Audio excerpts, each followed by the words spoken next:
Welcome to the Saturday Morning Muse, everyone. I'm Andy Tempty, and today is December the 30th, 2023.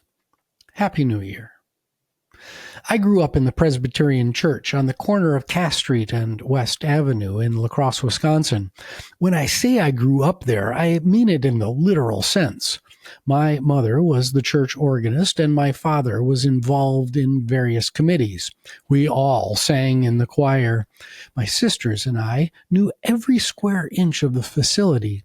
We explored nooks and crannies while Mom practiced on the giant 29-rank Casavant organ that was installed when I was 9 years old. I could go on recounting tales from our outings, but the point is that I was in church often. Today, I have a complicated relationship with organized religion, but there is one ritual from my experience at church during my youth that strikes me as being more important today than at any other time of my life. After the sermon, the congregation would stand, and we were asked to greet the parishioners around us with the phrase, "Peace be with you," which was often shortened to simply peace. As a minor, especially in my tween and early teenage years, this ritual was extremely uncomfortable to exercise. As an introverted, shy young human, reaching out my hand to a total stranger, looking them in the eye and wishing them peace was not something that came naturally. However, I frequently felt a bit lighter and uplifted as the fear of engaging with the unknown quickly transitioned to a sense of belonging and community. More times than not, I would end the ritual thinking to myself, that old man I've been scared to death of this whole time is actually quite sweet and approachable. Over time, fear and trepidation turned into comfort and a sense that total strangers did indeed wish me peace. Now, let's fast forward to the present. We live in a hyper-polarized world in which retreating to the comfort of narrow tribes who look, talk, and think alike takes precedence over reaching out across the aisle or over the proverbial church pew to wish someone who comes from a different background or culture peace.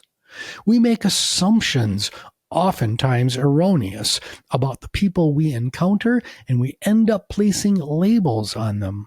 Those labels define how much we will listen and accept what the other person has to say. Our unconscious biases take over, and the predetermined narrative associated with the label we've chosen for a new acquaintance puts an impenetrable fog around any constructive dialogue and discovery that might otherwise take place. Today's echo chambers are akin to the same fuzzy, warm blanket of avoidance I yearned for when it came time to stand up and stick my hand out to a stranger all those years ago.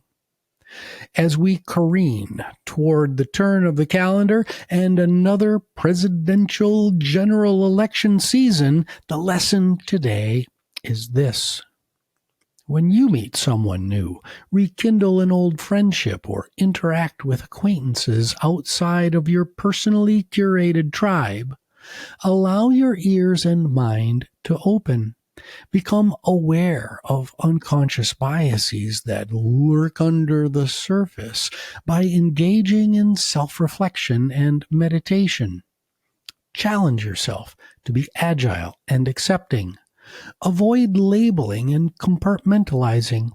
Most importantly, ask yourself if your reaction to a new acquaintance is based on the response that our hyperpolarized society expect you to have, or are you willing to learn and grow your thinking and your network beyond the confines of a fixed mindset to an issue, people, or culture?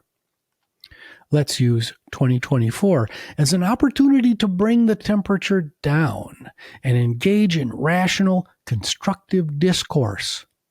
Economies grow and flourish in times of peace. Conflict and war bring misery and destruction. I choose the former and not the latter. So today, peace be with you. Happy New Year.